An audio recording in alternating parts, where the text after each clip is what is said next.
Have you ever noticed how airports generally do a good job of maintaining runways and facilities, but they don't really view continuing pilot education to improve safety as part of their mission? Well, not so at the Truckee, California Airport, where terrain and density altitude contribute to a higher accident rate there. Stick around to hear about the unique challenges at Truckee and what that airport is doing to incentivize more pilot training. Hello again, and welcome to Aviation News Talk, where we talk general aviation. My name is Max Trescott. I've been flying for 50 years. I'm the author of several books and the 2008 National Flight Instructor of the Year. And my mission is to help you become the safest possible pilot. Earlier in the week, in episode 343, we replayed an episode of the Aviation Careers podcast on which I was a guest, talking about things pilots should know to stay safe while building time to get to the 1,500-hour minimums required for an airline job. So if you didn't hear that episode, you might want to check it out at aviationnewstalk.com/343. And if you're new to the show, welcome. So happy that you found us. Now, so that you stay with us, take a moment right now and on whatever app that you're using to listen to us, touch either the subscribe key or in the Spotify or Apple podcast app, the follow key, so that next week's episode is downloaded for free. And this is a listener-supported show. We've got lots of ways that you can show your support for the show. So if you would take a moment, go on out to our support page at aviationnewstalk.com/support, where you'll find links to support the show via Patreon, PayPal, Venmo, and Zelle. And when you make a donation, I'll read your name on the show. Coming up in the news for the week of August 5th, 2024, a former flight instructor charged with manslaughter after a fatal plane crash. Insurance premiums are going up. And we'll tell you about the unusual reason some airplanes and helicopters will be flying low over New York State later this month. All this and more, and the news starts now. From StarTribune.com, instructor charged with manslaughter in Pennsylvania plane crash. A flight instructor charged with involuntary manslaughter for a crash that killed a student pilot in Easton, PA, had surrendered his pilot certificate after 2 prior crashes with students aboard, prosecutors said in an indictment. The pilot, age 36 of Haddon Township, New Jersey, was in command of the single-engine Piper PA-28 when it left Queen City Airport in Allentown with the student on September 28, 2022, according to the indictment. He told the NTSB that he took control of the plane from the 49-year-old student just after takeoff when they encountered engine problems. The plane soon crashed and caught fire, killing the student, and the former flight instructor was seriously injured. According to federal prosecutors, he knew he was not competent to fly the airplane for several reasons. First, he had twice been instructing students at Central Jersey Regional Airport when their plane veered off the runway during attempted landings, causing substantial damage in incidents prosecutors described as crashes. He then failed a certification exam and surrendered his pilot's license in October 2021. He is also charged with 40 counts of illegally flying with passengers, despite not having a pilot certificate after that date. He pleaded not guilty to the charges and was released on bail. Charges carry a maximum potential sentence of 128 years in prison. From abweb.com, new report projects aviation insurance premiums will reach 20-year high. A new report from insurance provider Alliance Commercial says gross written insurance premiums for the aviation sector are projected to reach a 20-year high of more than $8 billion in 2024. According to them, airlines will contribute approximately 35% of the premiums, while general aviation is expected to count for 47%. The report highlights that most of the value in aviation insurance claims comes from collisions, crashes, and issues with defective products, which together account for 85% of total claims. Contributing factors to rising premiums include an increase in aircraft repair costs. From flyingmag.com, NTSB to focus on fatal PC-12 crash. Investigators from the NTSB have been gathering wreckage from the site of a Pilatus PC-12 crash that killed 7 nearly 2 weeks ago at the Montana-Wyoming border. 3 of the people on board the privately owned aircraft were members of an Atlanta-based gospel group. The aircraft, a 2010 PC-12-47E single-engine turboprop, was piloted by its owner, who along with his wife were also killed in the crash. The PC-12 departed from the West Georgia Regional Airport around 9:30 a.m. Eastern Time, stopping at Nebraska City Municipal to refuel. The aircraft lifted off around noon, heading for Billings-Logan International in Montana. Approximately 2 hours into the flight at a cruise altitude of 26,000 feet, the pilot notified controllers there was a problem with the autopilot and he was losing control of the aircraft. The ADS-B data, as recorded by FlightAware.com, shows multiple turns and pitch changes. Ground speed varied from 173 to 319 miles per hour, and at one point the aircraft was ascending at over 5,500 feet per minute. One of the theories that the NTSB will be looking at is the possibility of an in-flight breakup, as the aircraft was not designed for such rapid and extreme altitude and airspeed changes. And by the way, there was another crash earlier this year in which a pilot reported problems with his autopilot, and the aircraft subsequently crashed. That was in Virginia, and that was a Aero Commander, as I recall. From generalaviationnews.com, open door distracts Cirrus pilot. The pilot reported that while departing from the runway at the airport in Nixon, Pennsylvania, the right cockpit door of the Cirrus SR-20 opened. He was unable to close the door, so he decided to return to the airport to close the door on the ground. And by the way, based on my experience, it's virtually impossible to close a Cirrus door in flight, but it doesn't pose a hazard, so don't let that distract you as you fly. Continuing with the story, it says, while on final approach near the runway, he thought he heard the stall warning horn, so he immediately flared the airplane to land. The airplane bounced twice on the runway, so he attempted to abort the landing by advancing the throttle. The airplane veered to the left, exited the runway, and the pilot reduced the throttle in an attempt to maintain directional control. The plane struck the runway's PAPI indicator before coming to rest in a ditch. The airplane's firewall was substantially damaged. Following the accident, the pilot told investigators, quote, "In hindsight, I don't think the sound I heard was the stall warning horn, but rather the sound squealing through the partially open door, which confused me into thinking the aircraft had stalled." Given this information, it's likely the pilot was distracted by the open right door during the landing, which contributed to his loss of control during the landing attempt. Probable cause: the pilot's failure to maintain directional control while landing, resulting in a runway excursion. Contributing to the outcome was the pilot's failure to ensure that the airplane's door was properly secured prior to departure on the accident flight, and a subsequent distraction due to the door during the landing attempt. From generalaviationnews.com, fuel exhaustion fatal for 2, and this comes from a final NTSB report. The flight departed Santa Fe Municipal in New Mexico, destined for Peoria International in Illinois. A fuel receipt from the Jet Center at KSAF indicated that 54.2 gallons of fuel was purchased for the Mooney M20K 3 days before the flight. A review of ADS-B data revealed that on the day the fuel was purchased, the airplane departed KSAF and flew one time around the traffic pattern on a flight that lasted about 4 minutes. No additional fuel receipts were located that indicate the plane was refueled following that flight, and no subsequent flights were made until the accident flight. A review of ADS-B data reveals that after the departure, the airplane climbed to an altitude of 15,000 feet and remained at that altitude for the almost 5-hour flight. The data showed the flight is continuous with no stops. When the airplane was about 10 miles west of Peoria, the pilot informed the controller that the engine lost all power. When queried if they would be able to reach the airport, the pilot stated that they would be unable. The last recorded data points showed the airplane traveling west about 675 feet MSL and lined up with a road. Both the pilot and passenger died in the crash. The airplane was equipped with a Shadden Avionics MiniFlow digital fuel management system, which was designed to provide fuel management information under real-time flight conditions. The unit was connected to the engine fuel flow transducers and did not interface with the airplane's fuel quantity indication system.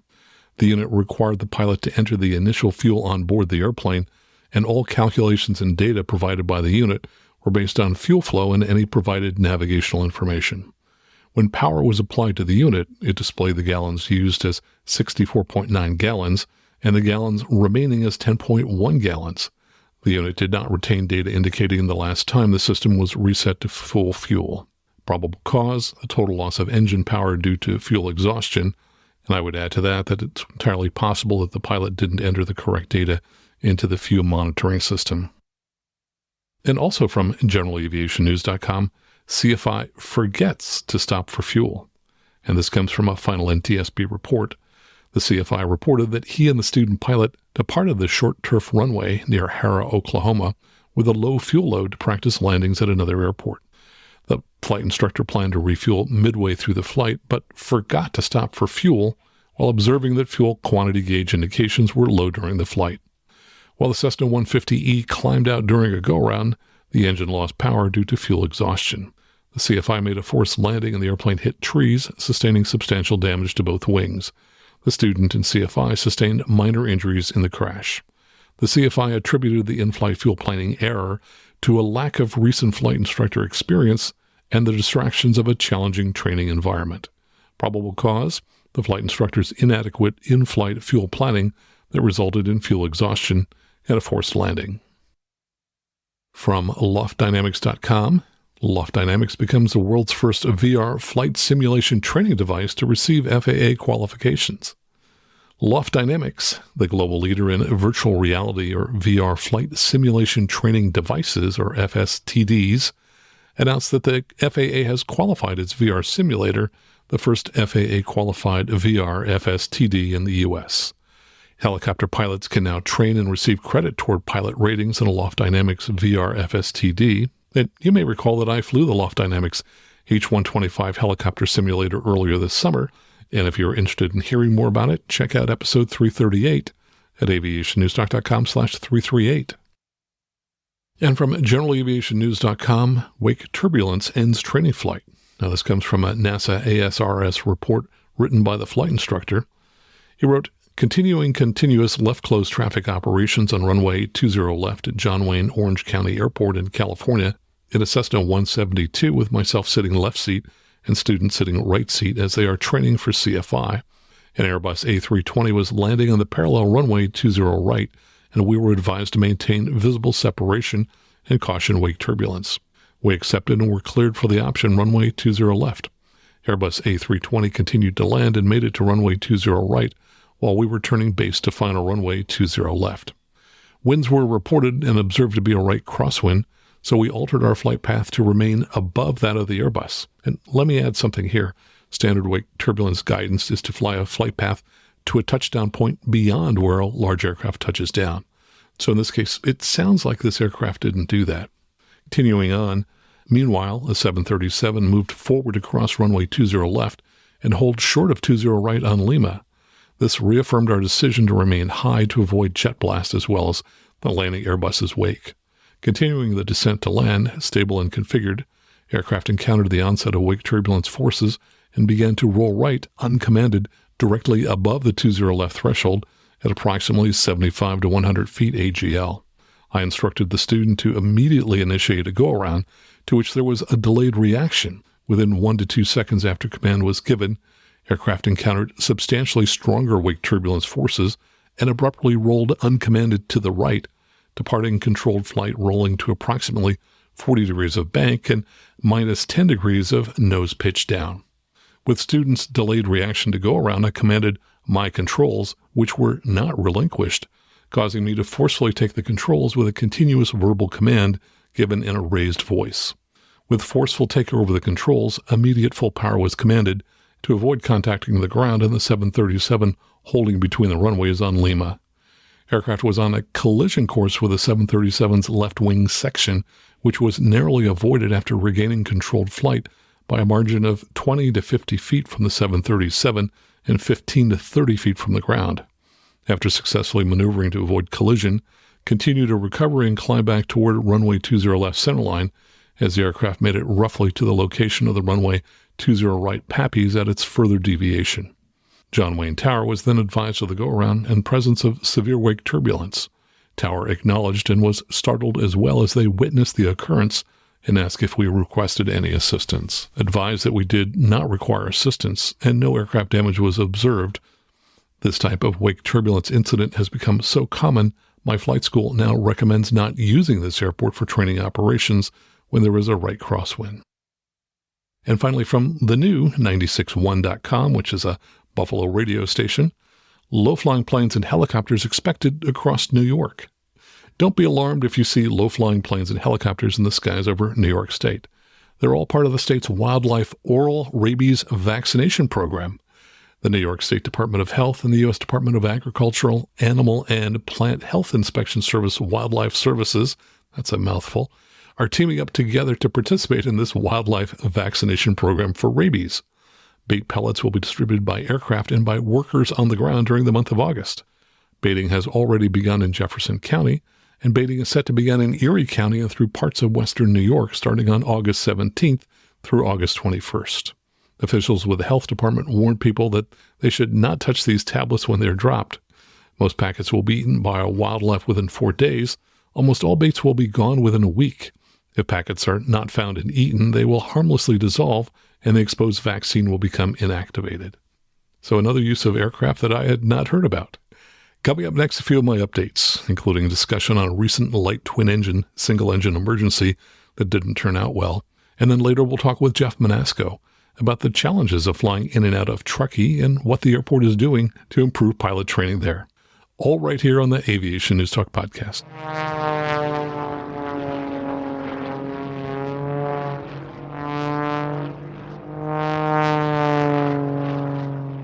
And now let's get to the good news. Congratulations to Thomas Welling. At age 68, he's passed his instrument rating.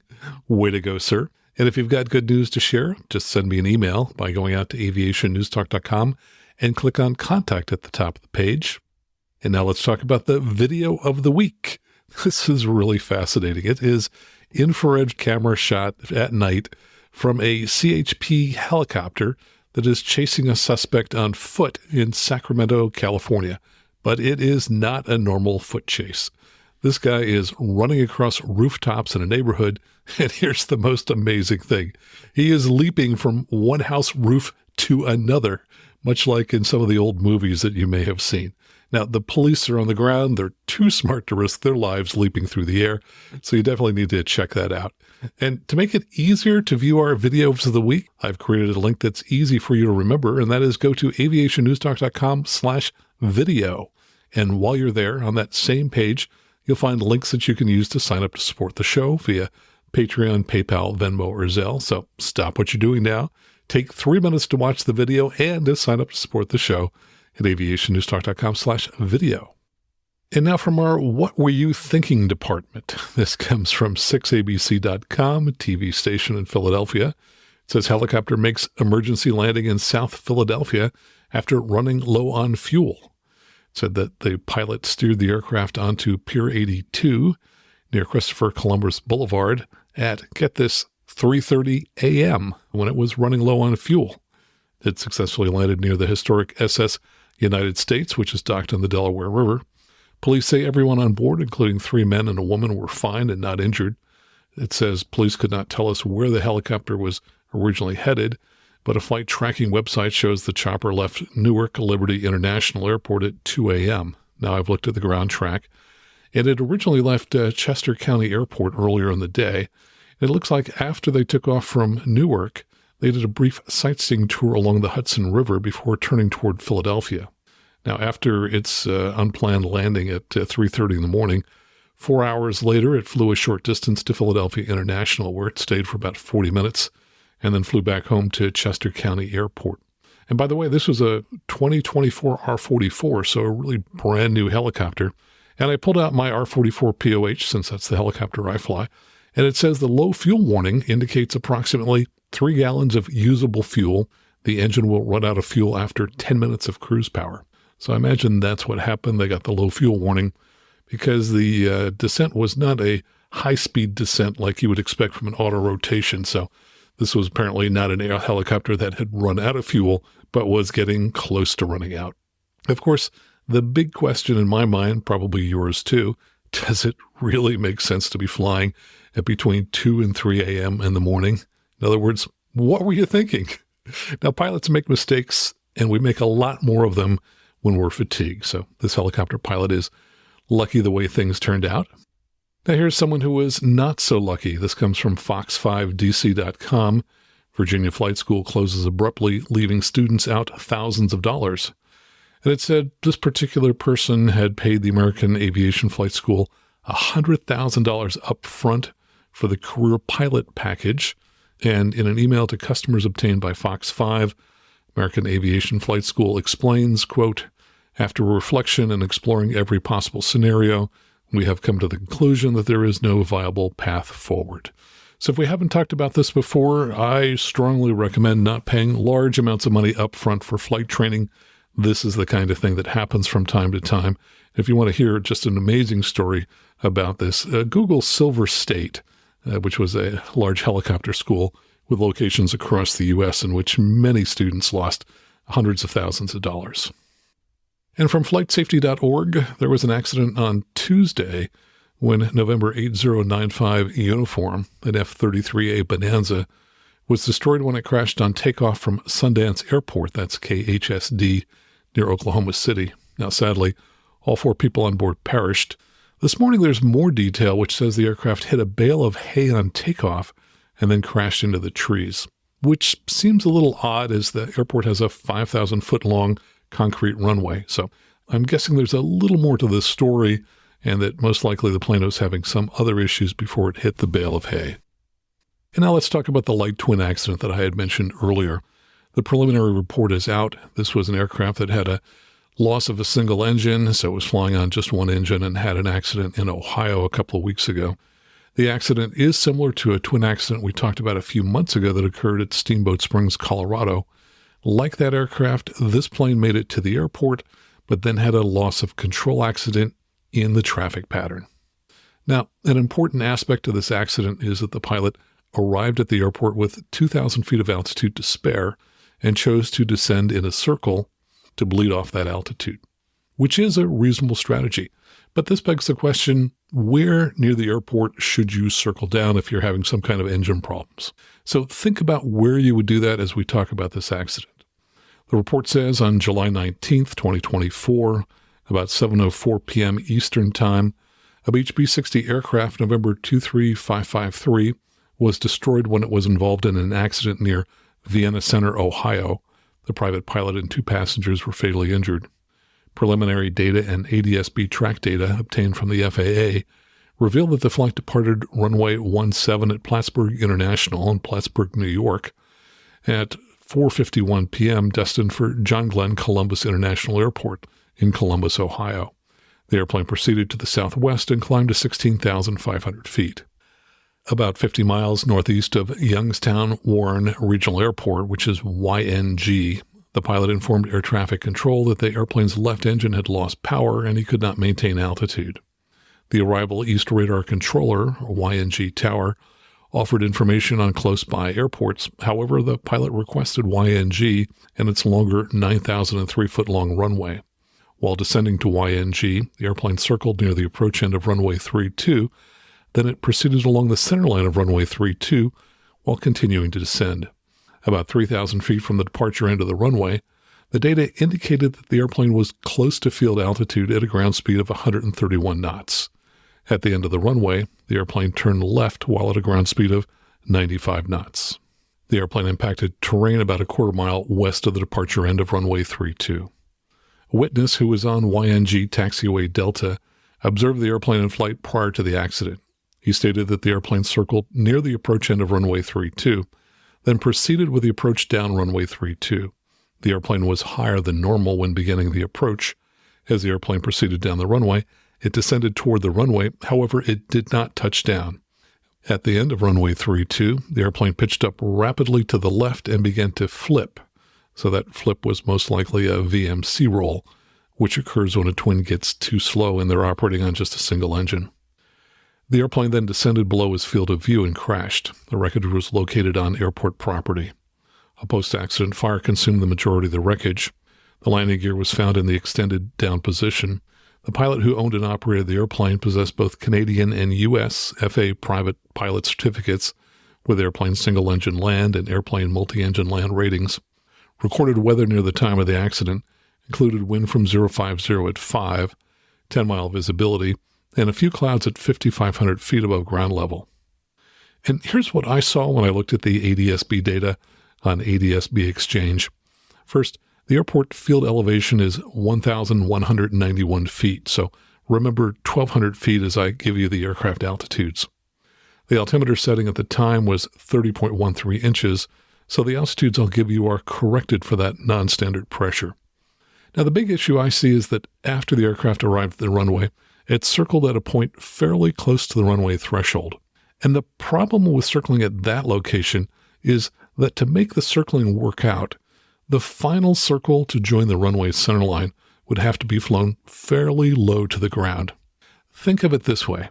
On a normal 3-degree glide slope, an aircraft loses about 320 feet per nautical mile.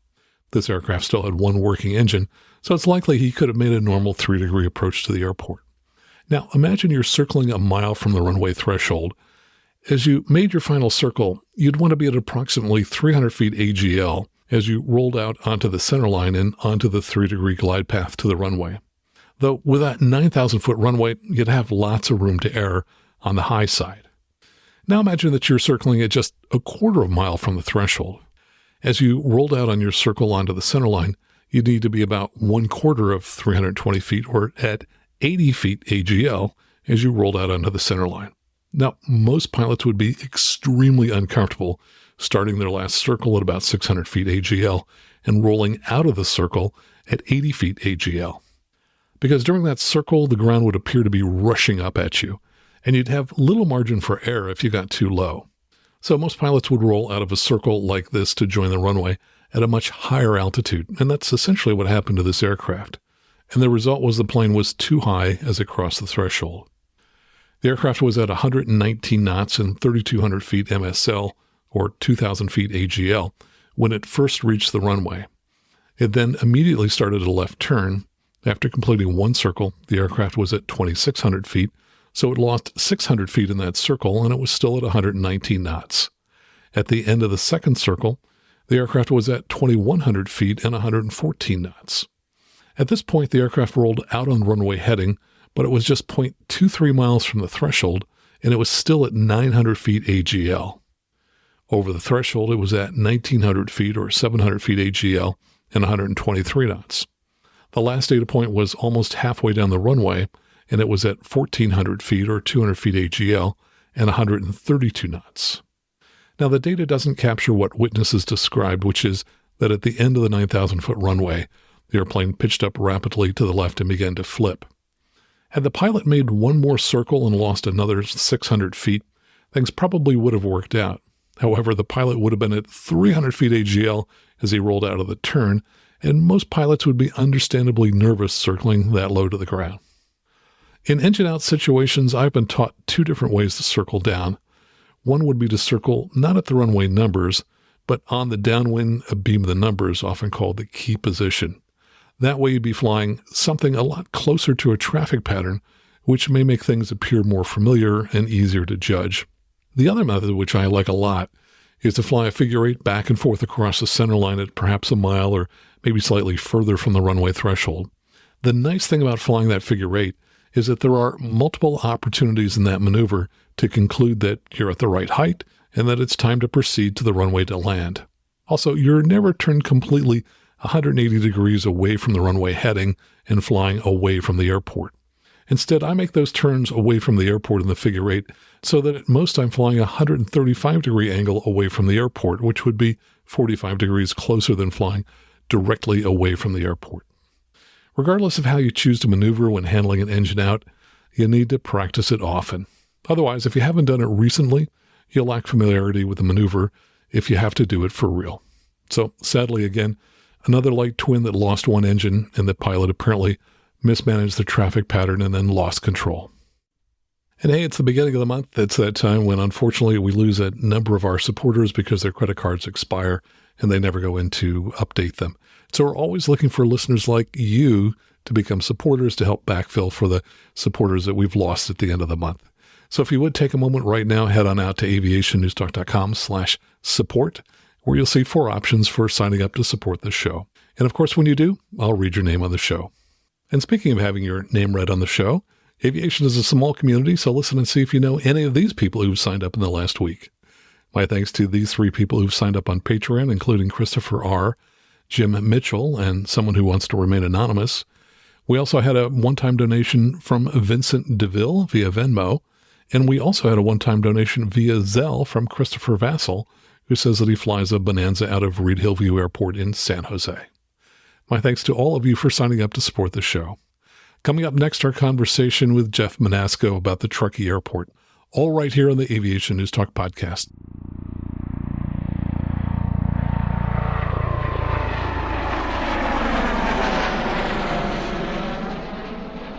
And now let me tell you a little about Jeff Menasco. He's the Director of Aviation at the Truckee Tahoe Airport, that's KTRK.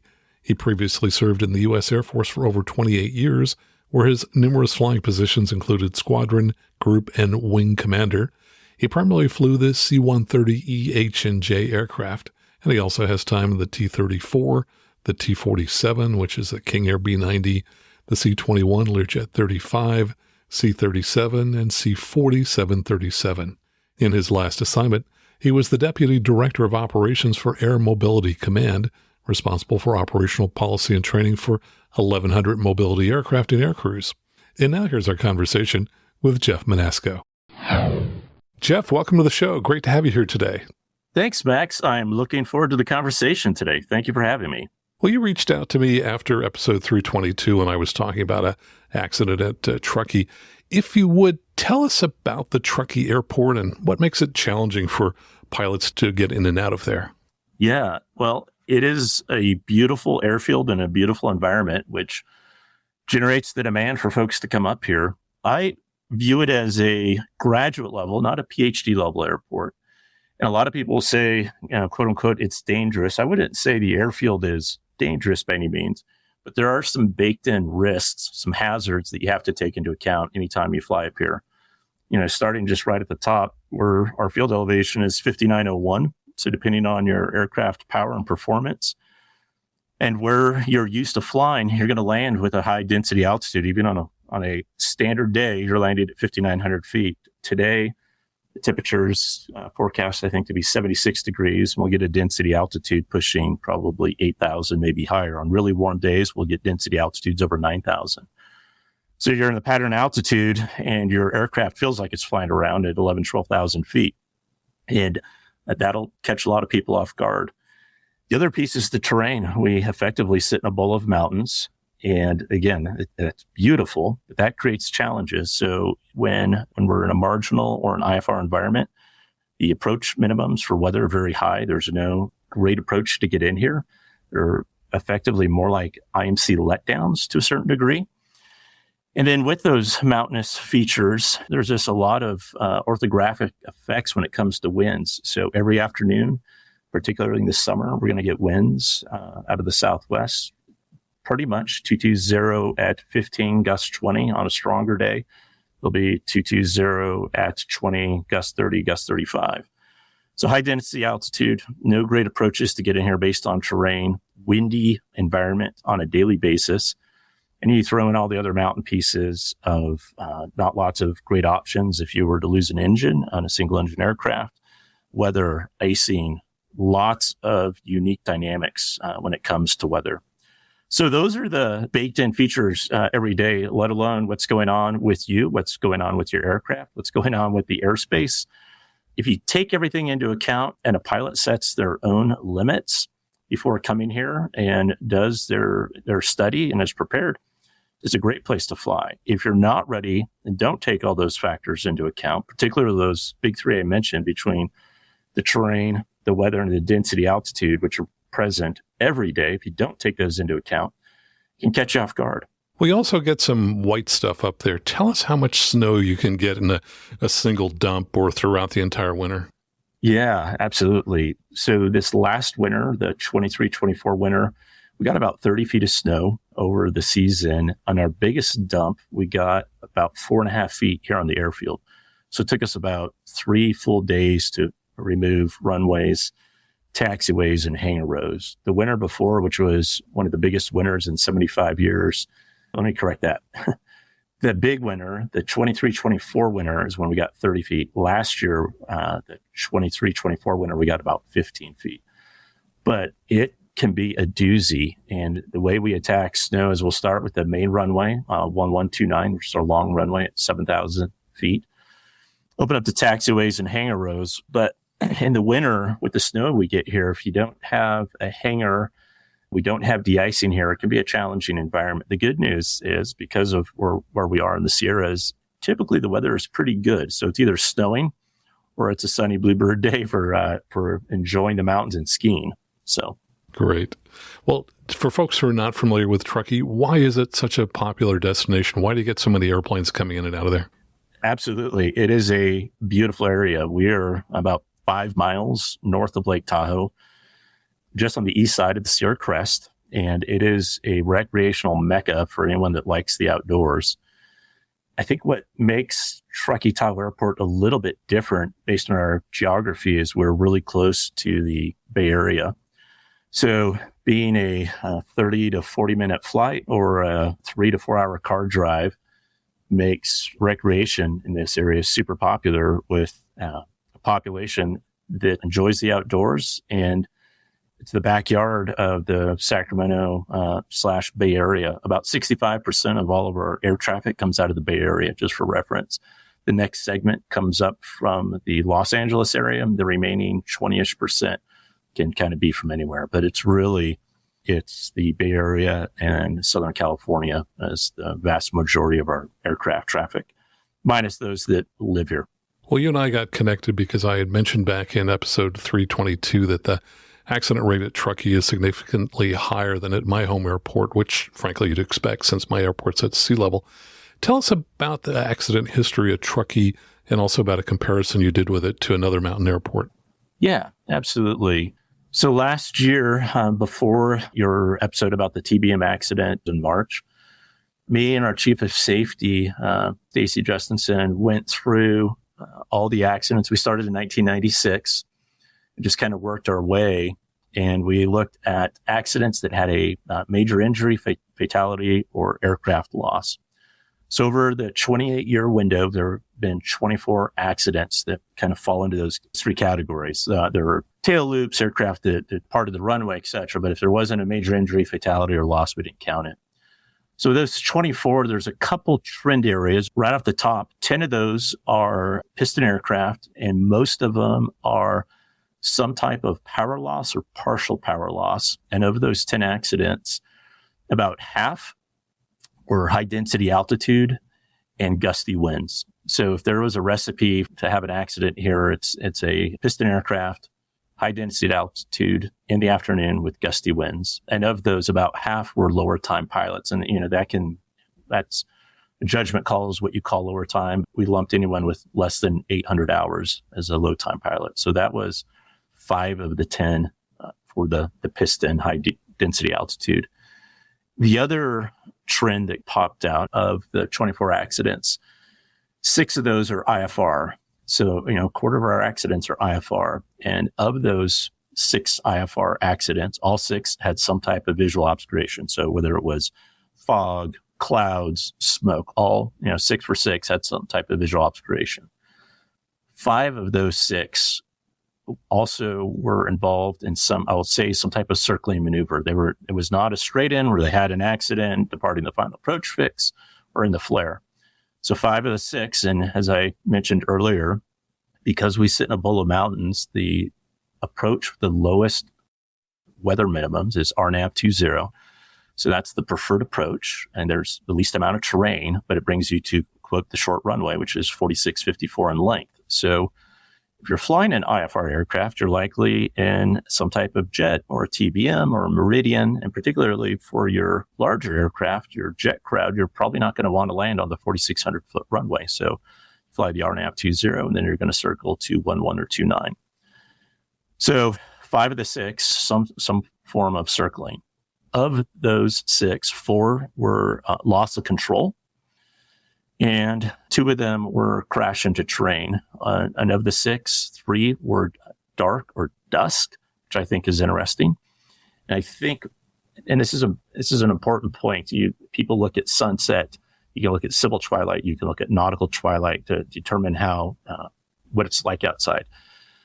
But when here at Truckee, with the Sierra Crest about 5 miles to the west of us, with the setting sun, if you're in an IFR environment, quote, if sunset is 1730 local and I'm shooting the approach at 1720, it's a lot darker than what you're used to thinking, just based on the obscuration of whatever is in the environment, plus the mountains of where the sun actually is blocking that. So I found that interesting.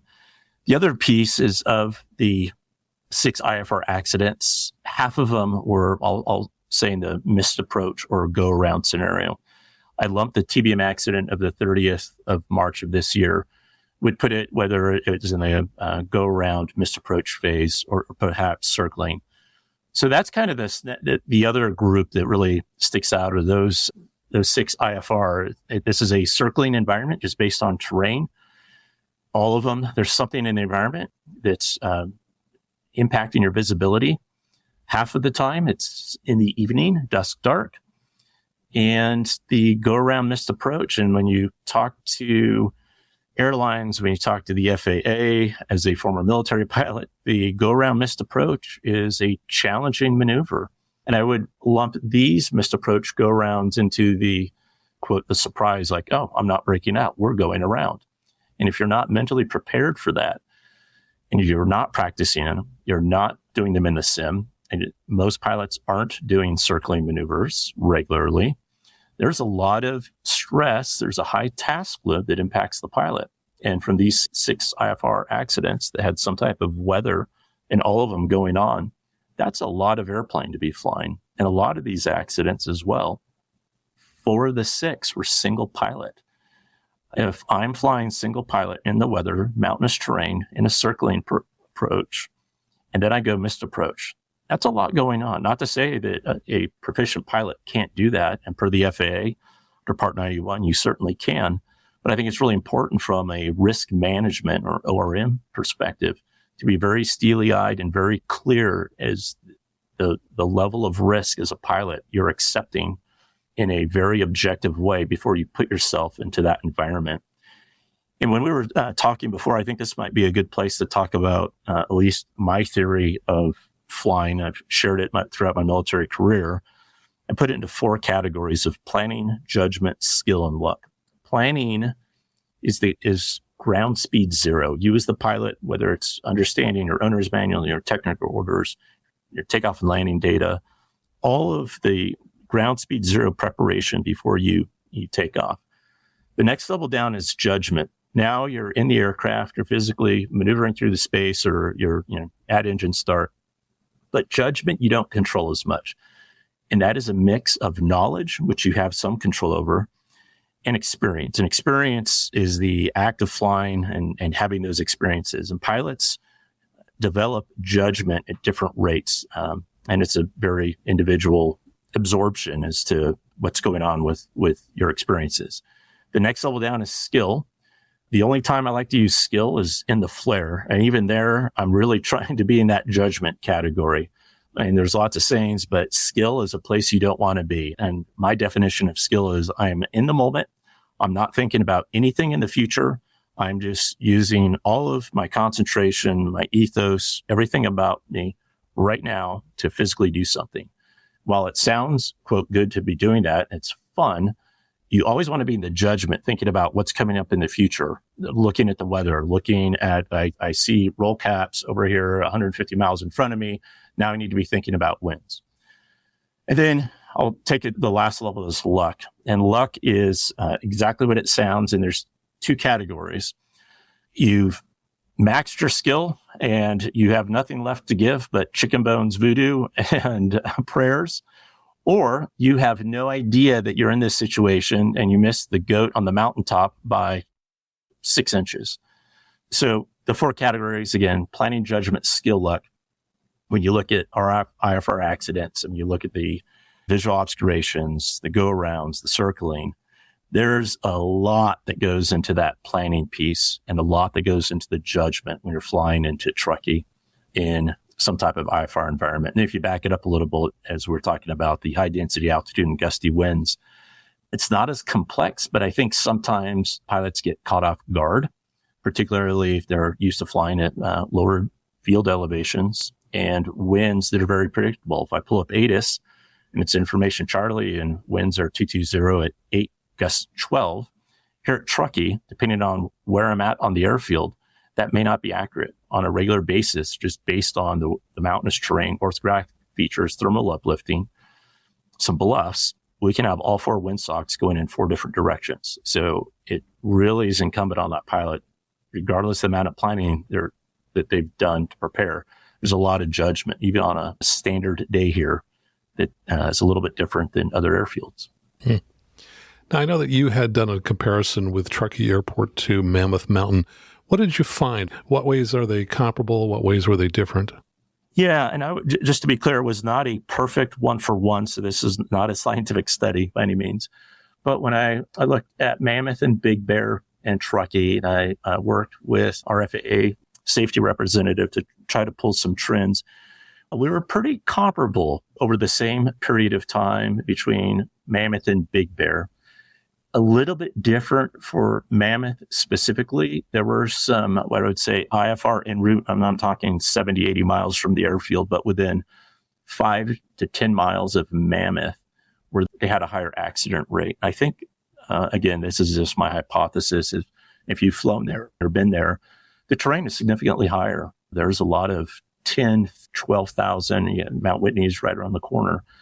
So it really pushes a general aviation pilot pretty high up there, a lot of performance impacts.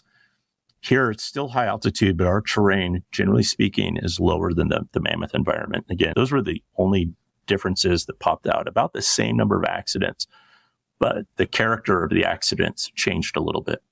I've not flown into Mammoth, but when you look at the terrain, I would assume that the winds are probably a little bit more stable than Truckee too, based on, where basically we sit in the middle of a capital letter C with a small out to the northeast. So that's what I learned when I looked at those three. Again, not scientific analysis, but a little bit of a deep dive in the three airports to try to gain some insights specifically for here at Truckee. We're not a lot different. We're unfortunately fairly similar to the other three. There's just more inherent risk flying in a mountainous environment. It can be done safely, but again, planning and judgment really matter. Well, one thing that I noticed that is different about Truckee, and this is probably unique among airports in the U.S., you have a Fly Safe program. Tell us about that and what you're trying to accomplish. Absolutely. Last year, our board of directors for California Special District, we went through a strategic plan process. It's the first one the airport's ever, there's master plans, airport layout plans, but kind of those things that don't fit in those FAA documents. And as we went through the strategic planning process, the one thing that all the board members and staff agreed to was that safety was our number one priority. So we put on our thinking caps, and I was a, quote, new employee at the time. I just retired from the Air Force after 28 years and 7 months. And the thing that struck me about general aviation as opposed to military aviation, and tons of friends that fly for the airlines, is as a general aviation pilot, you're really on your own when it comes to continuing education and pilot proficiency, as opposed to a structure around you without standard operating procedures, going to the sim every 6 months, regularly flying with other pilots, instructors, evaluators, going through multiple upgrades. You're really on your own. And so we worked with the FAA Wings program. And this is what we've done is we're trying to create a structure here at Truckee to give our general aviation pilots an opportunity, a forum. And we're not conducting the training, but we're trying to provide the well of general education and pilot proficiency. So in order to do that, for our hangar attendants here, we give them a $70 a month discount on their rent if they complete one FAA Wings phase per year. So under the FAA Wings program, you do a phase every 2 years, and that resets your flight review. What we're doing is we're asking pilots participating in the Fly Safe do one phase per year, and that gets you get to touch the sky with the CFI, and with the $70 a month discount, that's $840, more than offsets the cost of flying with that CFI. The other piece we're doing is we're providing monthly seminars where we try to invite high quality speakers and forums that are a little bit more specific to our flying environment. Starting in February, we've been holding one seminar a month. Our average is 28 pilots per forum. The biggest event has had 88 pilots. And really the takeaway from those seminars, we do them in the evenings, is it's a great forum to increase your knowledge. But what I'm really excited about, and we talked about this before, Max, is provides that opportunity to create some local culture around flying, to get pilots really talking about and exchanging their ideas and their experiences. And I think that's where a lot of the real fantastic learning happens. Beyond that, the program is not limited to our hangar pilots. So if you're a local pilot here and you're renting an aircraft, we will reimburse your CFI up to $300 a year, again, such that to get you in the sky for that phase credit. And the airport believe safety is so important, we're going to help you pursue that. So that's what we've been doing. And next month, August 19th and 20th, we're actually sponsoring a flight clinic. It's a Cirrus flight clinic. So we have Mountain Aviation. It's a local Cirrus training center here. It's one of the higher, if not the highest altitude Cirrus training center in the U.S. And so if you're a fly safe pilot, something that would normally be well over $600, basically you get to attend the one-day flight clinic for free. And that's about 2 to 3 hours of ground instruction in the morning. Then we're going to wait for the winds to get squirrely in the afternoon. And then the pilots will go up and fly with Mountain Lion pilots and go to some unique places here within our Truckee Bowl. Sometimes get pilots caught off guard with some thermals and some different winds, to experience that with an instructor sitting right next to you and to have done the ground training just a few hours prior to that. We have enough slots for 18. And I think last time I checked, we have 10 pilots signed up for that.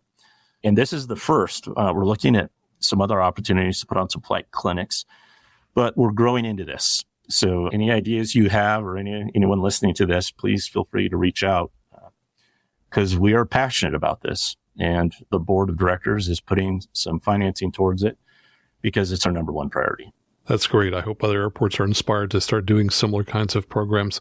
Now, one of the things I mentioned in the past is that I think the website for the Truckee Airport is one of the best I've ever seen of any airport. Now, one resource that you have that I use a lot are the flight animations that show you the paths to fly for noise abatement. Tell us a little about the noise issues at Truckee and what pilots should know when they're flying in and out of the airport there. Yeah, absolutely. North Tahoe is a beautiful place. That's what gets people to come up here. Ironically, to include the pilots, once they land here, they want to be outside, whether it's hiking in the backyard, on a grill, backcountry skiing. They want it quiet. So it's there's that duality of everyone wants to come here, but the reason that people want to come here is for that tranquility. So we live in what I would categorize as a noise sensitive community, and a lot of airports are, rightfully so. So what we've done is we've really tried to structure and put information online to provide, I use the word procedures very loosely. They're not procedures, but to provide some ways in and out of Truckee that are, quote, quiet. We also have a Fly Quiet incentive program for local pilots to participate in. And quite honestly, our runway 0220 is our quietest runway. It's shorter, but when you look at, particularly for single engine aircraft, runway 0220 has the best options in terms of if you have some type of engine loss or partial engine loss, there are some good ditching areas for 0220, and it's the quietest. The other piece that we've created is we call it the shoulder hour. So for local tenants for our Fly Quiet program, we ask that they don't fly from 10 p.m. to 7 a.m. But if they use the shoulder hour protocols from 10 p.m. to 11 p.m. or 6 a.m. to 7 a.m., it's to depart some departures that are basically, we get no noise complaints. So if you depart 02 or 20, kind of headed up towards Brockway and out towards the agricultural station, or on the radios we refer to it as the scales. And then whether you're departing to the east or if you're heading to the west, get on a VFR hemispheric altitude once you get on Interstate 80 and cross over the Sierra Crest. By the way, that's also, particularly for your single engines, the safest departure, because you have some options as you're getting over that Sierra Crest, gaining some energy and some altitude. So all of this is on our website, both under noise abatement and under our Fly Quiet procedures. And we've just been really active with working with local pilots and trying to provide good information for how to get in and out of here as quietly as possible to be respectful of the local community. And all those pilots that are coming here as well are also enjoying the peace and the serenity and the beauty that the High Sierra offers.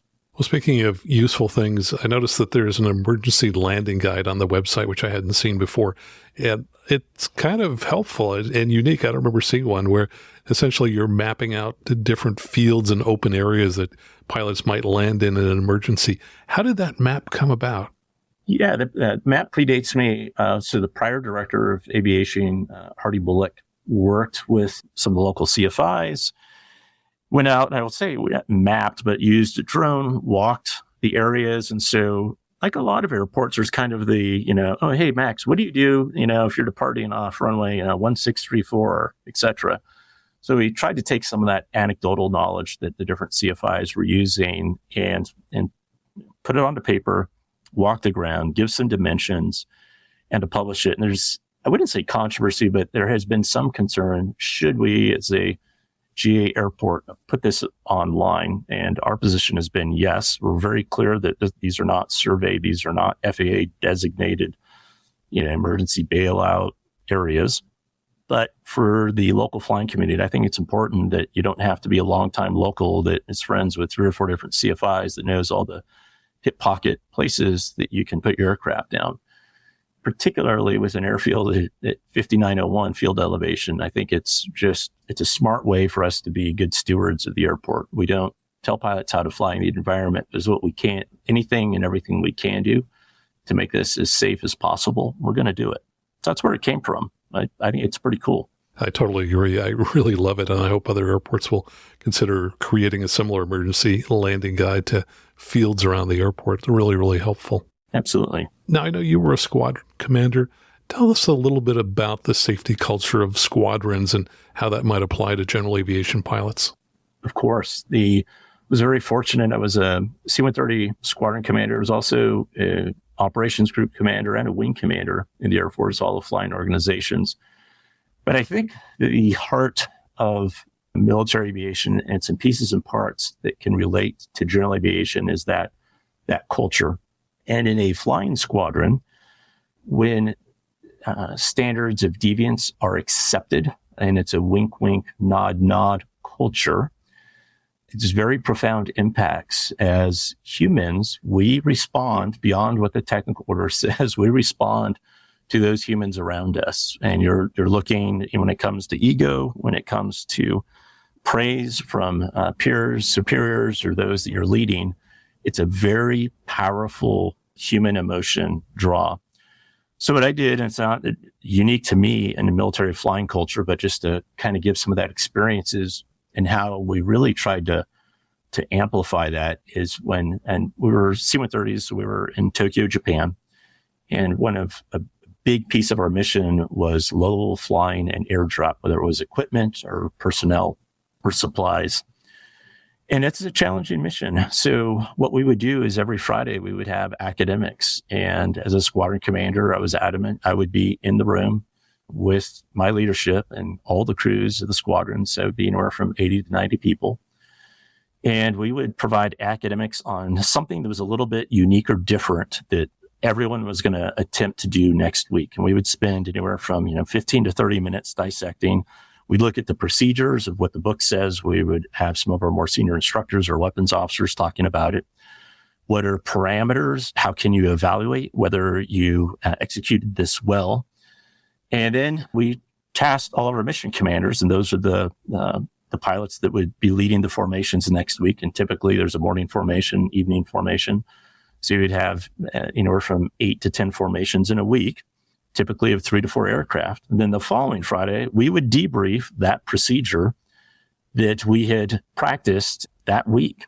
And then we would brief, what are we going to do next week? And so by having that cycle where we could all focus on something, all go out, experience and fly it, and then debrief it in a very open environment.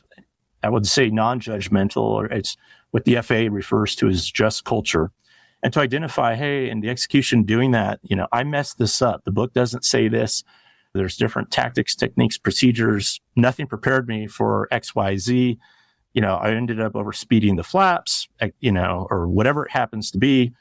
And so by providing this problem set for us to go out and try, experience it together, debrief it together, learn about it, was a real powerful way of creating that open culture of talking about flying in that non-judgmental way for all of us to learn. And instead of it being a hide, nobody sees this because I messed this up, rather just the opposite, and to reward the pilots, the navigators, the flight engineers for coming forward and sharing what they experienced in that very open, honest forum.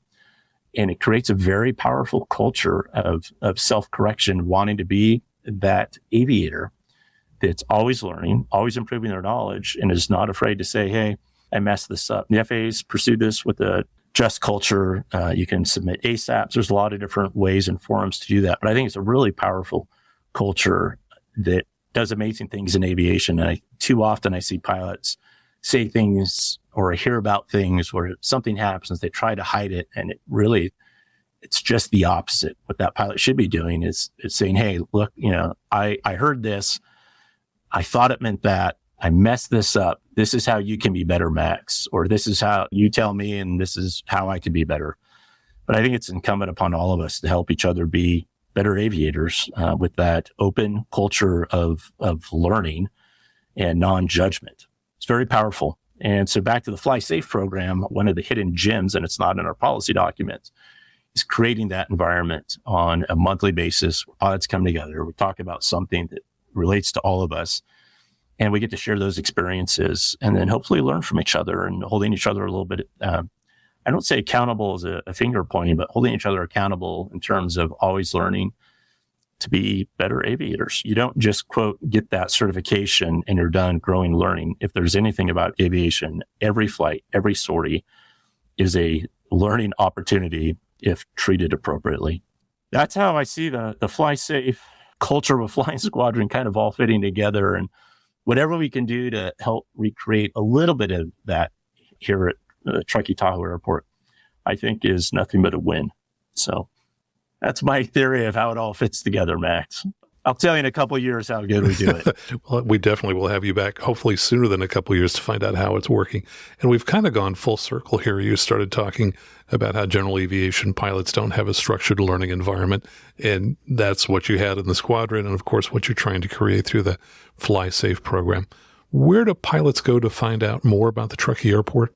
Absolutely. Go to our website, and if on the top right corner, there's a tab for Fly Safe. If you go to the Fly Safe tab, there's a QR code that'll pop down.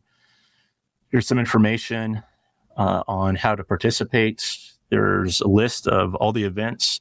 We've recorded some, not all of them. And when we do the Fly Safe events, we do it through the FAA's Wings website. Of course, we post it and have the link here. And you don't have to live here. You don't have to have your aircraft registered here. If you're a San Carlos pilot that flies up here regularly, our only requirement to participate in the Fly Safe program is that you, quote, fly into Truckee regularly. We have not defined that as once a quarter, once every 6 months. But if you've flown up here before and you want to participate, you're welcome to. And that to include the $300 reimbursement to go fly with the CFI to earn that phase credit once per year. So go to our website. The information's there. The next event we have is in August, is the Cirrus Flight Clinic. That's, again, not just limited to Truckee pilots. And then in September, I believe the Fly Safe seminar topic is going to be the Air Race Classic. We sponsored a team here of two of our local pilots, Raj and Sarah. And of the 50 teams, they came in second place, which is pretty cool. And I won't dive into the Air Race Classic topic, but log in and attend the seminar in September and listen to them talk about their experiences. And it's really cool. A little bit of a spoiler. It's not how fast your aircraft based on performance. You get it checked out. It's a week-long race of, we'll go back to what I said earlier about planning and judgment. It's not a skill. How long can I redline my engine? But it's a planning and judgment race. And they nailed it, coming in second place in a Cessna 172. So you get to hear about them in September. And where is the Truckee website on the web? Yeah, Truckee Tahoe Airport.com. So just right in our name. Super. Jeff, thanks so much for joining us here today. Max, thank you for having me. I enjoy listening to your podcasts. And what really struck my interest is, I believe it was the episode 322. I thought you did a really good job of discussing the TBM with just the facts available at the time. And so I thought it was well done. So thank you for what you're doing as well. And my thanks to Jeff Menasco for joining us here today. You can find out more about his work in the Truckee Airport at truckeetahoeairport.com.